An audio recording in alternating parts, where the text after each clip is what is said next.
नमस्कार, मैं जनवक्ता श्रीओम गौतम। और बड़ी खबर अब यह है कि अमेरिका के विदेश मंत्री माइक पोम्पियो ने भारत का खुलकर समर्थन कर दिया है और भारतीय जवानों ने जो बलिदान दिया है उसके प्रति उन्होंने संवेदना व्यक्त की है। माइक पोम्पियो के ही शब्दों में अगर कहा जाए तो हम चीन के साथ हालिया टकराव के परिणाम स्वरूप भारत के शहीदों के प्रति अपनी गहरी संवेदना व्यक्त करते हैं। हम सैनिकों के परिवारों, प्रियजनों और समुदायों को याद रखेंगे क्योंकि वे दुखी हैं।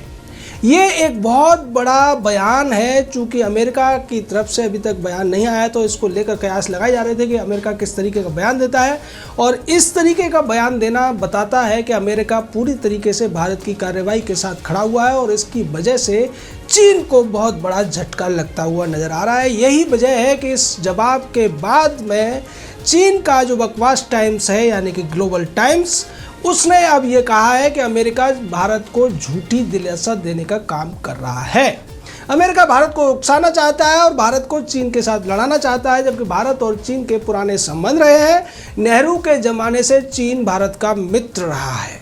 ये उसी तरीके का एक चुटकुला है जैसे चुटकुले भारत का एक कांग्रेस पार्टी का पूर्व अध्यक्ष अधेड़ युवा, और जिसको लोग प्यार से पप्पू कहते हैं, वो भी कहता रहता है। उसी तरीके से चीन का बकवास टाइम्स भी ये कहने की कोशिश कर रहा है कि अमेरिका भारत को उकसा रहा है, जबकि भारत ने अभी तक ना तो अमेरिका से मदद ली है न मदद मांगी है। उसके बावजूद डोनाल्ड ट्रंप का पूरा प्रशासन जिस तरीके से भारत के साथ खड़ा हुआ है, उससे चीन को अब डर लगने लगा है।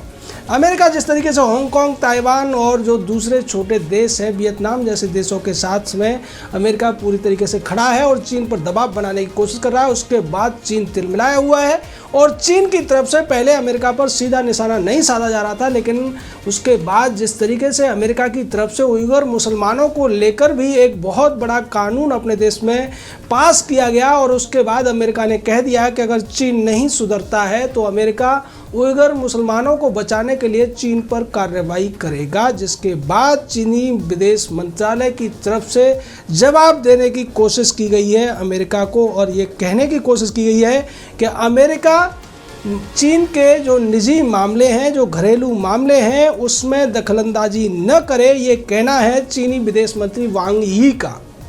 वांग यी कहते हैं कि अमेरिका को चीन के घरेलू मामलों में दखल देना बंद करना होगा और चीन के हितों को चोट पहुंचाने की कोशिश भी रोकनी होगी, वरना हम अमेरिका को अंजाम भुगतने को अब तैयार भी रहना होगा। ये कहना है वांग यी। सीधे तौर पर पहली बार चीन की तरफ से अमेरिका को धमकी देने की कोशिश की गई है। उससे पहले जिस तरीके से डोनाल्ड ट्रंप ने उइगर मुसलमानों को लेकर चीन को पूरी दुनिया में जिस तरीके से बेनकाब किया था, उसका पूरा का पूरा चेहरे से जो नकाब था वो हटा दिया था, और ये बात आई थी सामने कि उइगर मुसलमानों के ऊपर चीन में बहुत ज़्यादा अत्याचार होते हैं, उनको जानवर की तरह रखा जाता है, गुलामों की तरह उनसे काम लिया जाता है और भी तमाम अलग तरीके के इनह्यूमन काम होते हैं। ये कहना था अमेरिका का। इसको लेकर चीन चुप्पी साधे हुए था, लेकिन अब जब चीन को पूरी तरह से पता है कि डोनाल्ड ट्रंप का जो प्रशासन है, उनकी सेना कार्रवाई करने जा रही है उइगर मुसलमानों की वजह से, तो इसको लेकर शी जिनपिंग ने वांग यी को आगे किया है और वांग यी से अपना एक संदेश दिलवाने की कोशिश की है। इसको आप दूसरे शब्दों में अगर कहें तो गीदड़ भभकी भी कह सकते हैं, क्योंकि अमेरिका के सामने चीन की कोई औकात नहीं है। और चीन के खिलाफ पहले ही डोनाल्ड ट्रंप ये कह चुके हैं कि हमारे यहाँ लाखों लोग जिस तरीके से कोरोना से मरे हैं, उसके बाद हम चीन को माफ़ करने वाले नहीं हैं। चीन किसी भी हालत में बच नहीं पाएगा और चीन को उसके किए का अंजाम भुगतना पड़ेगा। यही वजह है कि जब ऑस्ट्रेलिया ने WHO के अंदर चीन के खिलाफ प्रस्ताव लाया गया था और उसका समर्थन किया था अमेरिका ने, तो तब भी चीन ने यही कहने की कोशिश की थी कि ऑस्ट्रेलिया अमेरिका का पालतू कुत्ता बन गया है, और इस बात का सीधे तौर पर विरोध किया था स्कॉट मॉरिसन जो कि प्रधानमंत्री हैं ऑस्ट्रेलिया के, और उन्होंने स्पष्ट कर दिया था कि चीन हमें हल्के में न ले। जिसके बाद अमेरिका ने अपने मरीन कमांडोज भेजे थे ऑस्ट्रेलिया के कोस्टल एरियाज़ की हिफाजत के लिए। उसके बाद ऑस्ट्रेलिया ने भारत के साथ कई डील की, एक जो शिखर सम्मेलन हुआ था, वर्चुअल शिखर सम्मेलन स्कॉट मॉरिसन और प्रधानमंत्री नरेंद्र मोदी के बीच, उसके बाद भी चीन को तड़प हुई थी, लेकिन लेकिन इस बार उसको ज़्यादा तड़प हो रही है क्योंकि अमेरिका दुनिया का सबसे शक्तिशाली राष्ट्र कहा जाता है, जबकि भारत को दुनिया का सबसे बड़ा लोकतंत्र के रूप में जाना जाता है। और जब ये दो महाशक्तियाँ मिल जाएंगी तो उसके बाद चीन का बच पाना मुश्किल है, क्योंकि चीन में न तो लोकतंत्र है और ना ही उसके यहाँ अलग अलग पार्टियां हैं। वहाँ सीधे तौर पर कम्युनिस्ट पार्टी का शासन चलता है और कम्युनिस्टों के खिलाफ अमेरिका शुरू से रहा है। और ऐसा लगता है कि अमेरिका ने भी इस बार कमर कस ली है। यही वजह है कि माइक पोम्पियो ने सीधे तौर पर भारतीय जवानों के बलिदान के ऊपर दुख व्यक्त किया है, संवेदनाएं व्यक्त की है, जिसका सीधा मतलब है कि अब इस लड़ाई में अमेरिका खुलकर चीन के खिलाफ हो चुका है और वो चीन को तबाह करने के पूरी प्लानिंग में है। क्योंकि इससे पहले जिस तरीके से अमेरिका के बयान आते थे चीन उसका जवाब नहीं देता था, लेकिन अब चीन को ऐसा लगता है कि अगर वो जवाब नहीं देगा तो निश्चित तौर पर अमेरिका उसके ऊपर हावी हो जाएगा। इसी वजह से चीन ने भारत को भी बीच में लेकर ये कहने की कोशिश की है कि भारत अमेरिका के उकसावे में न आए, अमेरिका की झूठी वायदों पर न जाए, क्योंकि अमेरिका भारत के साथ नहीं रहेगा। वो केवल और केवल चीन के साथ भारत के रिश्तों को बिगाड़ने की कोशिश कर रहा है। इसको लेकर चीन ने एक और बात कही, जो यूरोपियन यूनियन के देश हैं उनके साथ भी भारत के बेहतर संबंध हैं और उनको लेकर भी चीन ने कहा कि भारत यूरोपीय देशों की बातों में भी न आए। वो सारे के सारे देश मिलकर चीन और भारत के व्यापारिक संबंधों को बिगाड़ना चाहते हैं। दोनों देशों के जो मैत्री संबंध हैं उनको बिगाड़ना चाहते हैं। अब आप देखिए ये बातें कर कौन रहा है। ये वही ग्लोबल टाइम्स है जो कभी भारत को धमकी देने की कोशिश करता है, कभी भारत को ये कहता है कि आप अपने यहाँ अगर बाइकआउट चाइना प्रोडक्ट का जो कैंपेन है उसको चलाएंगे तो नुकसान आपका है, आपकी अर्थव्यवस्था तबाह हो जाएगी, आपको बहुत ज़्यादा नुकसान होगा। आज वही जिस तरीके की बातें कर रहा है, ऐसा लगता है कि उसको अब अपनी औकात समझ में आ रही है। और आप ये मान के चलिए कि शी जिनपिंग का एक तरीके से भोंपू होता है ये ग्लोबल टाइम्स, जिसको अब लोग बकवास टाइम्स भी कहने लगे हैं, क्योंकि इसमें जो कुछ भी लिखा जाता है वो चीन की कम्युनिस्ट पार्टी की जो सोच है, जो उसके इरादे हैं और जो उसके वक्तव्य होते हैं उसके आधार पर ही लिखा जाता है। यही वजह है कि जब गलवान घाटी के अंदर चीन के तमाम सैनिक मारे गए और एक रिपोर्टर ने ये बात कहने की ज़रूरत की तो उसको बाद में हटा दिया गया और ये कहा गया कि हाँ कुछ नुकसान हुआ है, लेकिन कितना हुआ है इसकी अभी तक तस्दीक नहीं की गई है। जबकि अंदर खाने चीन के सोशल मीडिया में और लोगों में ये खबर थी कि चीन के 90 से ज़्यादा सैनिक मारे गए थे। चीनी कमांडर के मारे जाने की तो पहले पुष्टि हो ही चुकी है। तो ऐसी स्थिति में चीन अपनी जो अंदर की खबरें हैं उन पर कब तक पर्दे डालता रहेगा।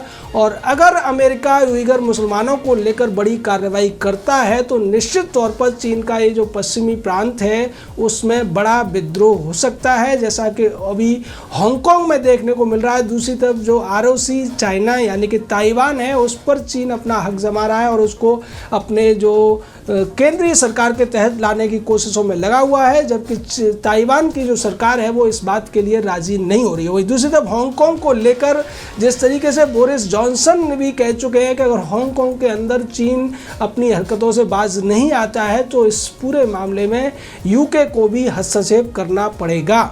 अब ऐसा लगता है कि चीन चारों तरफ से गिरता हुआ नजर आ रहा है, क्योंकि रूस के साथ भारत के संबंध भी बेहतर हो रहे हैं। दूसरी तरफ मंगोलिया जैसे देश है, हालांकि उनके ऊपर चीन का बहुत ज़्यादा कर्जा है, लेकिन वो भी चीन के जो तानाशाही है, चीन के तमाम दबाव हैं उनसे बाहर निकलने की कोशिश करते हुए नज़र आ रहे हैं।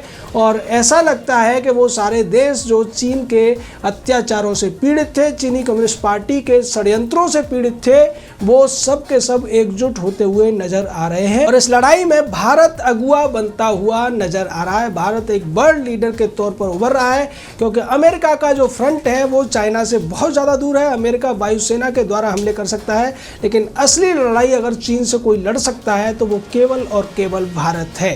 भारत के पास चीन का मुकाबला करने के लिए बहुत बड़ी सेना है। थल सेना की बात हो या फिर वायुसेना भी भारत की चीन की वायुसेना से किसी भी तरीके से कम नहीं है। न भारत की नेवी चीनी नेवल आर्मी जो है उससे से कम है। तो सीधे तौर पर चीन को अगर नेक टू नेक फाइट देने की स्थिति आज दुनिया में बन रही है तो उसमें भारत ही सबसे बड़ा नेतृत्वकर्ता के रूप में उभर रहा है। और चीन जानता है कि अगर वो इस कोरोना महामारी के समय में इस तरीके की लड़ाई में फंसता है तो फिर उसका इससे उबर पाना मुश्किल होगा, क्योंकि आज के वैश्विक हालात ऐसे बन चुके हैं कि चीन के साथ में कोई भी देश न तो नैतिक तौर पर समर्थन करेगा और ना ही भौतिक तौर पर उसका समर्थन करता हुआ नजर आएगा। रूस से उसको उम्मीद थी, रूस ने इस उम्मीदों पर पानी फेर दिया है और अमेरिका अब तक ऐसा लग रहा था कि शायद पर्दे के पीछे रह के भारत के साथ लड़ाई में है, लेकिन अमेरिका जो विदेश मंत्री का बयान आया है, दूसरे डोनाल्ड ट्रंप ने उइगर मुसलमानों पर कार्रवाई के लिए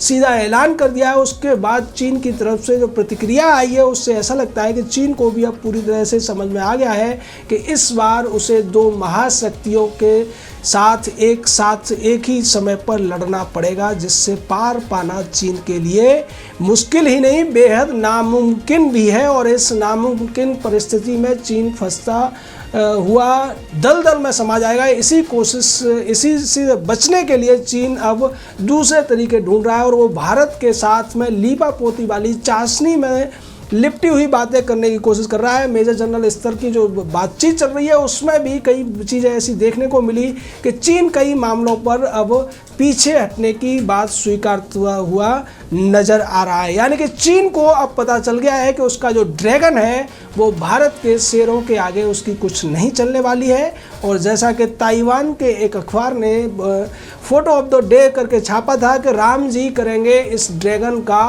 वध, तो उस वध की शायद अब जो समय है नज़दीक आता जा रहा है, जिससे चीन घबराया हुआ है। अमेरिका भारत के साथ खड़ा हुआ है, भारत के पास दुनिया की सबसे शक्तिशाली सेना है, अगर संख्या बल के आधार पर कहा जाए तो दुनिया की सबसे बड़ी सेना है और ऐसी सेना से टकराने की हिम्मत अब चीन में शायद नहीं नज़र आ रही है। जय हिंद, जय भारत।